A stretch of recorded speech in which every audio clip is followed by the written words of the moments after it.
Hi folks, it's Richard from Inclusive Driving. Welcome to another whiteboard video. In this video we're going to talk about the markings that you will see in the centre of the road.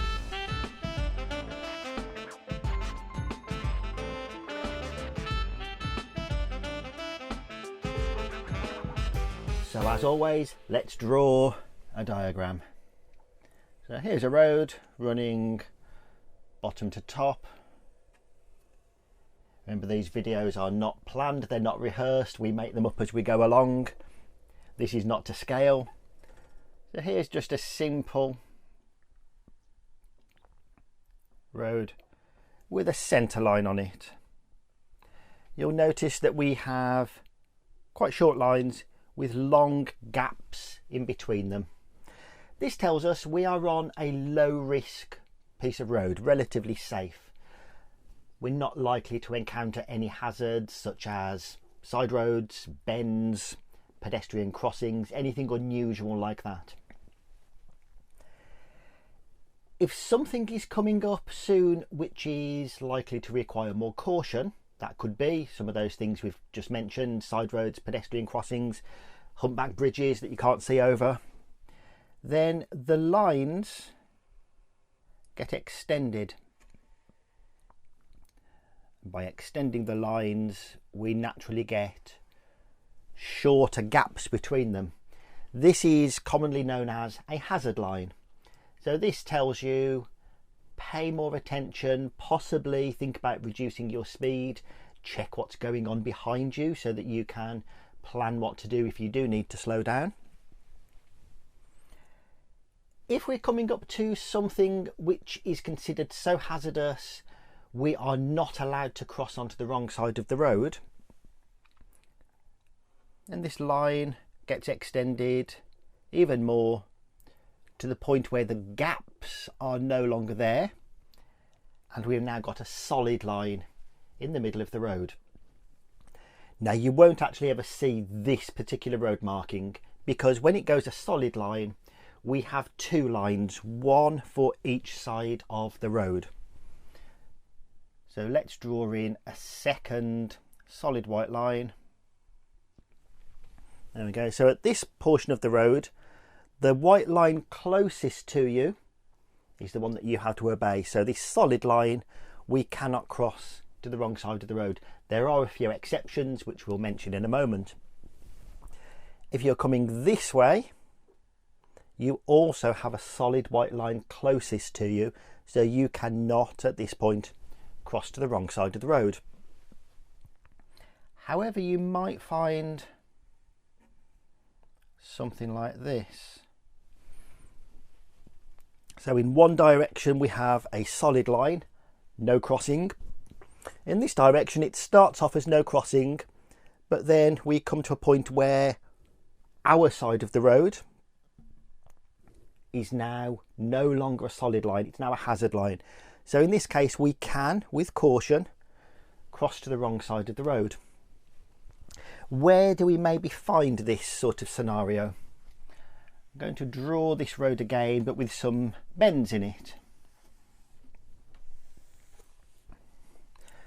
So let's draw a very bendy road, something like that.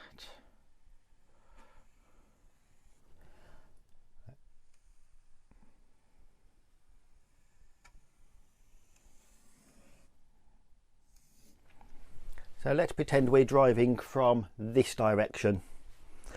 As we go towards this bend, we cannot see what's coming around the corner. So we're likely to have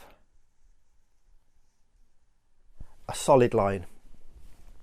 As we get to here, our forward visibility is better. So maybe it will then get turned into a hazard line. Until we get to here when we've got another bend that we cannot see around. So at this point it would probably become a solid line again until we get here, and then again a broken line. Anytime we come to the end of a place where we can cross onto the opposite side of the road, we will find what are called deflection arrows, just to warn you that you now need to get back onto your own side of the road. Let's consider this for traffic coming from this side. Well, we're going into a bend that we can't see round, so we'd better make that a solid line. Let's keep it as a solid line.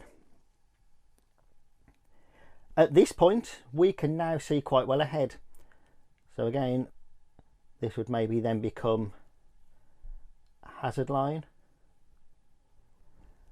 Going into another bend, so this again is likely to then become a solid line. Remember, we have a deflection arrow, just to remind you to go back onto your own side of the road. So these are what we call the solid white lines that you're not allowed to cross. We mentioned there were some exceptions to that rule. So let's just draw those in. Just to make it easier, I'm going to draw a straight road again.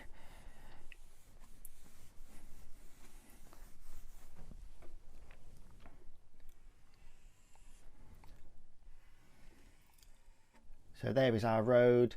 Let's draw in the solid white line in the middle. Let's pretend it's a solid line on both sides of the road.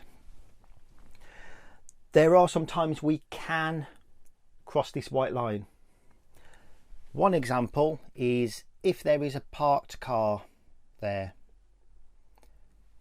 Now we could argue that nobody should be parking there because the highway code does say don't park where there's a solid white line, but you're likely to come across this. Your choices are then, if you're not allowed to cross to the wrong side of the road, you just stay there forever until this car moves the next day, or you do cautiously cross to the wrong side if it is safe to do so. And then once it's safe, come back to your own side of the road again. So passing a stationary vehicle is permitted. What if this vehicle was moving? Let's just put it more central in the lane now. So there's a vehicle. This vehicle is doing, let's say, 30 miles an hour on a national speed limit single carriageway. You feel it's safe to go faster than that. Can you overtake that vehicle? No, you cannot. If the vehicle is doing 10 miles an hour or less, then they can be overtaken. Now in the highway code it talks only about overtaking road maintenance vehicles displaying an amber beacon if they're travelling at less than 10 miles an hour, and cyclists. There's a comma, or maybe a comma missing in the highway code, that doesn't make it absolutely clear whether the cyclist also has to be doing less than 10 miles an hour. It is my thought that we shouldn't be overtaking a cyclist if they are doing more than 10 miles an hour. If that cyclist is going up a steep hill, they're probably doing less than 10. If they're going down a steep hill, they're going significantly faster. Even on a flat road, good cyclists can get up to 17 or 18 miles an hour. So if the vehicle is doing less than 10 miles an hour and it is safe to do so, you can cross that white line. What about if you are the lead car? Let's put you there. Again, let's say it's a national speed limit road. The conditions are saying maybe it's safe for you to do 40 miles an hour. And an emergency services vehicle, let's say it's an ambulance, is behind you. What should you do there? Well, actually the ambulance would be put into considerable danger if they crossed to the wrong side. So if you slow down or stop, you're actually making things more dangerous for the emergency services vehicle.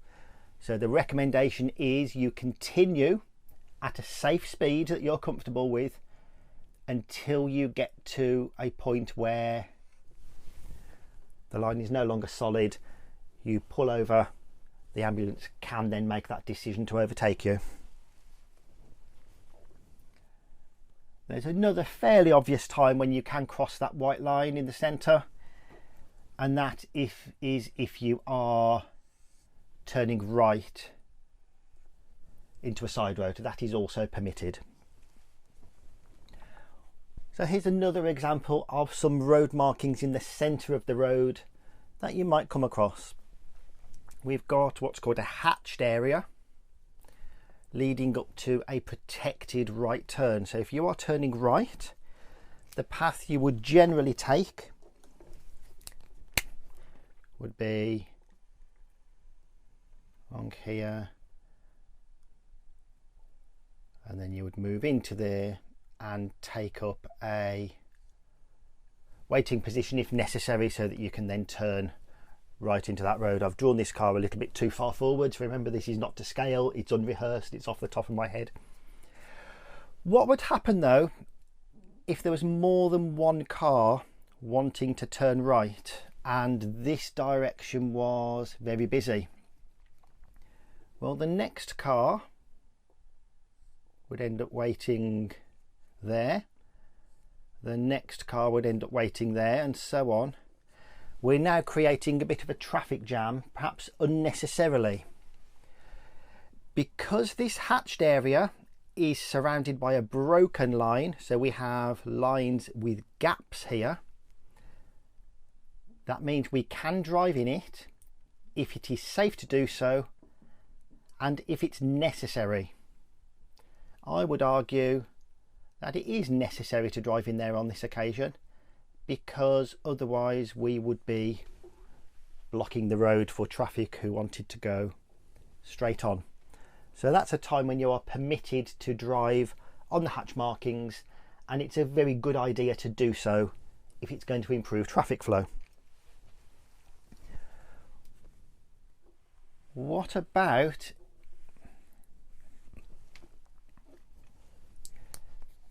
if this was now a solid line protecting the hatch markings there? Well, in this case, because this line is a solid line surrounding the hatch area, we cannot drive into that portion. So if there was more than one vehicle waiting to turn right, we could get one there, we could possibly get one there. The next vehicle would have to wait there. You don't very often find solid hatching in the middle of roads unless there is another junction here, and this is to keep you away from oncoming traffic. So let me perhaps redraw this a little bit. This is likely to be a solid hatched area, just so that traffic coming from the top doesn't drive into this hatched area. It's solid, they can't go in and then end up meeting this right turn traffic head on. The most common place you will find this kind of hatched area is on a grade separated junction. Now, by grade separated, we're talking about when a road of one speed limit joins another road with a significantly higher speed limit via a slip road or an acceleration lane. So let's draw a dual carriageway. There's the central barrier. There are some hazard lines because this is a junction, so it's a potentially dangerous place.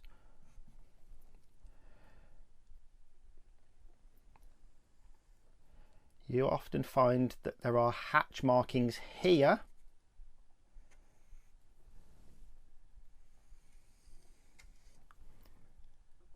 There's a giveaway line at the bottom of the acceleration lane. You'll find hatch markings here, which mean do not drive in there. This is really to make sure that nobody tries to join the dual carriageway before traffic in front of them has had chance to join. Now, this really is just to prevent queue jumping. You'll find this on motorway junctions especially. Well, that's all for now, and we'll see you on another video next time, where we'll be talking about the lines that you find at the side of the road, such as yellow and red lines. So I hope that's been useful, and we'll see you again very soon.